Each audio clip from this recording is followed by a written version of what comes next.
everyone, and welcome back to the Blackfoot Book Club and another volume of my essential film reviews collection. Welcome back everyone. Thank you so much for being there. That's a bingo!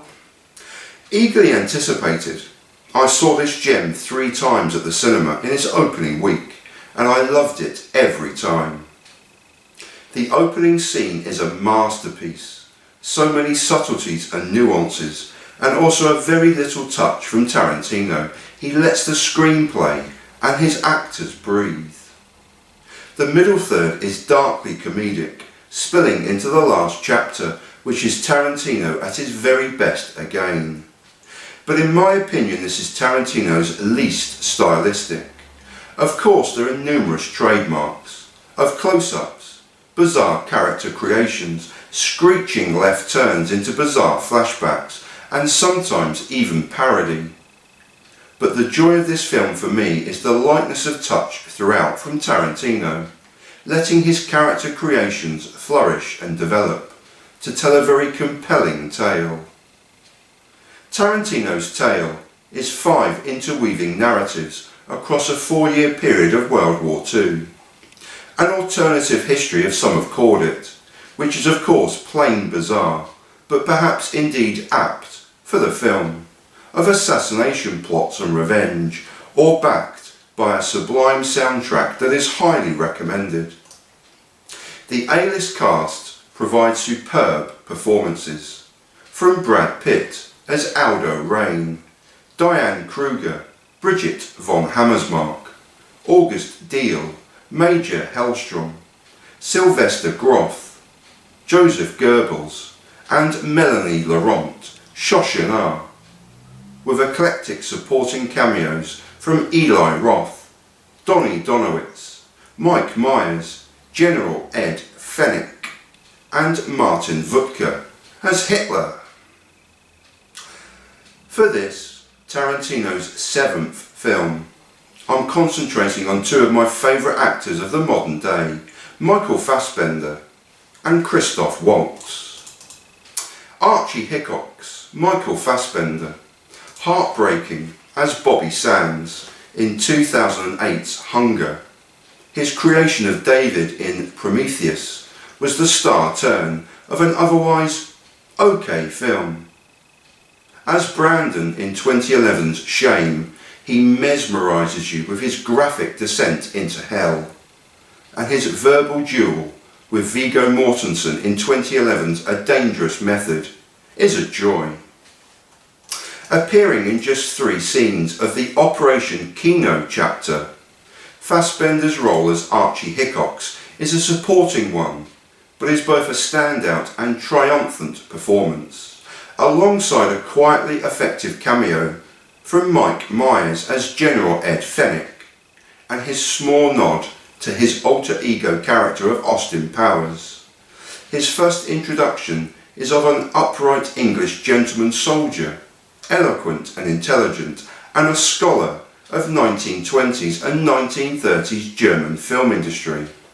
A quiet beginning, as is his introduction to the Basterds.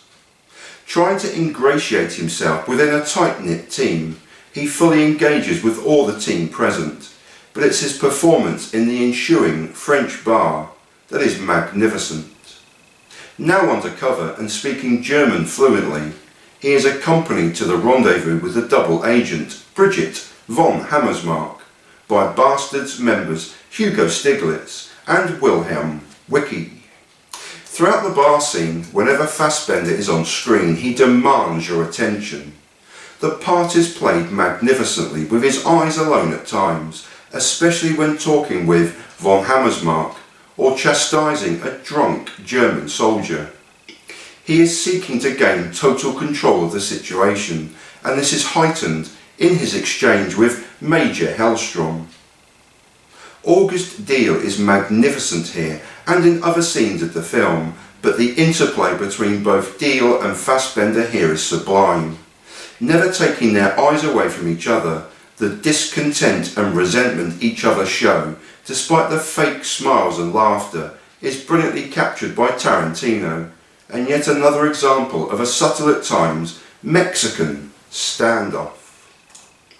Long before his own era, Fassbender's slight change in demeanour and frown replaced the laughter of before, and the resigned, knowing look he gives his team as he distributes the whiskey before the final showdown is priceless. Reverting to English, he captures the character of Archie Hickox perfectly. Well, if this is it, old boy, I hope you don't mind if I go out speaking the kings. There's a special rung in hell reserved for people who waste good scotch. Seeing as I may be rapping on the door momentarily, I must say, damn good stuff, sir. Now, about this pickle we find ourselves in. Hanslander, Christoph Waltz.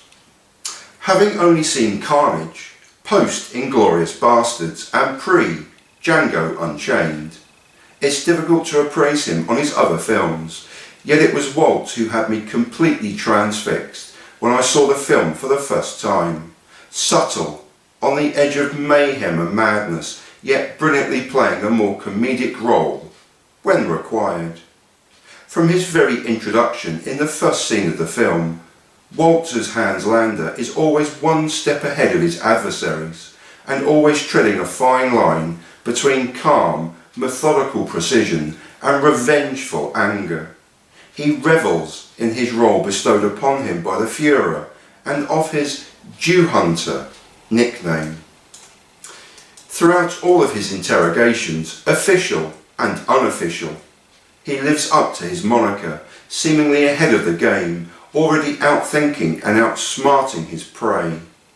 His performance in the first chapter is a masterclass of character acting, smiling and cordial to his hosts, yet instantly back to a blank, vacant expression. It's key to note his repeated glances and stares at young daughter Charlotte. 3 or 4 times he returns a glare that establishes his duality and of his exertion of control.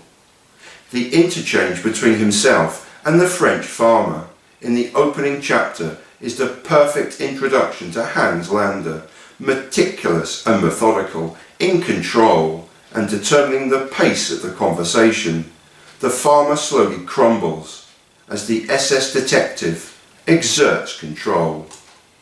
The comedic break with the smoking of their pipes is typical Tarantino, and the first of only a few such trademarks in the opening chapter. This is Waltz's performance to the fore, brilliantly encapsulated when, after the farmer has asked if it's okay to smoke his pipe in his own house, a smiling Lander replies, "Please, Mr. Lapidite, this is your house, make yourself comfortable." Following the slaying that ensues, and with Chochinard, standout performance from Melanie Laurent is in his sight as she escapes. Pistol cocked and ready to fire, he revels in the apparent ability to decide both life and death. Despite her escape, he is almost triumphant in his "Au revoir, Chochinard!" exhortation. It brings an end to the best of the 5 chapters and a masterclass from Christoph Waltz. His brief appearances in chapters 3 and 4 layer the character perfectly before another full-on performance in the final chapter.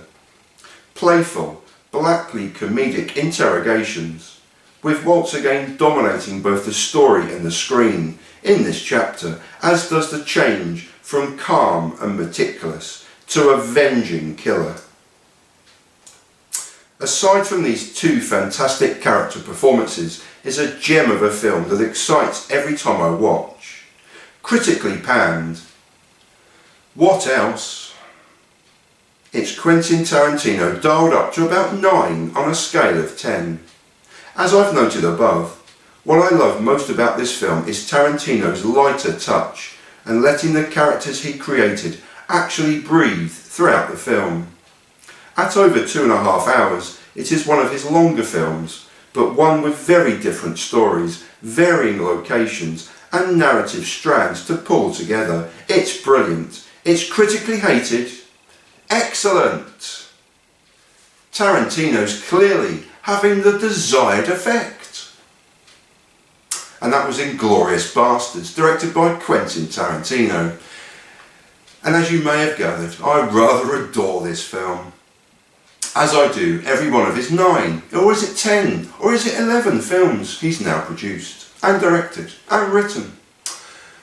I live in peace, and in solidarity, and with an in-joke. I thank you very much for watching. I appreciate you being there. And there's more Tarantino madness to come. Hooray! Thanks for watching. Peace everyone.